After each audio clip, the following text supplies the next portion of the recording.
ഇന്ത്യയിൽ ഓരോ മിനിറ്റിലും 3 പെൺകുട്ടികൾ ശൈശവ വിവാഹത്തിന് നിർബന്ധിതരാകുന്നുവെന്നതായി റിപ്പോർട്ട്.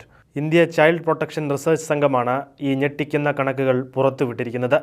ശൈശവ വിവാഹങ്ങൾ നിർത്തലാക്കുക എന്ന ലക്ഷ്യത്തോടെ നടത്തിയ പഠനത്തിലാണ് ഇപ്പോൾ രാജ്യത്തെ ക്രൈം റെക്കോർഡിനെ പോലും വെല്ലുവിളിക്കുന്ന തരത്തിലുള്ള കണക്കുകൾ പുറത്തുവന്നത്. നാഷണൽ ക്രൈം റെക്കോർഡ് ബ്യൂറോയുടെ കണക്ക് പ്രകാരം 2018 മുതൽ 2022 വരെയുള്ള ദേശീയ കുടുംബാരോഗ്യ സർവേയിൽ 3863 ശൈശവ വിവാഹമാണ് റിപ്പോർട്ട് ചെയ്തിരിക്കുന്നത്. എന്നാൽ ഇന്ത്യയിലെ ജനങ്ങളുടെ എണ്ണം വെച്ച് നോക്കുമ്പോൾ ഓരോ വർഷത്തിലും 15 ലക്ഷത്തോളം പെൺകുട്ടികളാണ് നിർബന്ധിത ശൈശവ വിവാഹത്തിന് വിധേയരാകുന്നത്. അതേസമയം അസമിൽ മുൻ വർഷങ്ങളിൽ നിന്നും ഏറെ വ്യത്യസ്തമായി 81% ശൈശവ വിവാഹങ്ങൾ കുറയ്ക്കാൻ കഴിഞ്ഞിട്ടുണ്ടെന്നാണ് റിപ്പോർട്ട് സൂചിപ്പിക്കുന്നത്.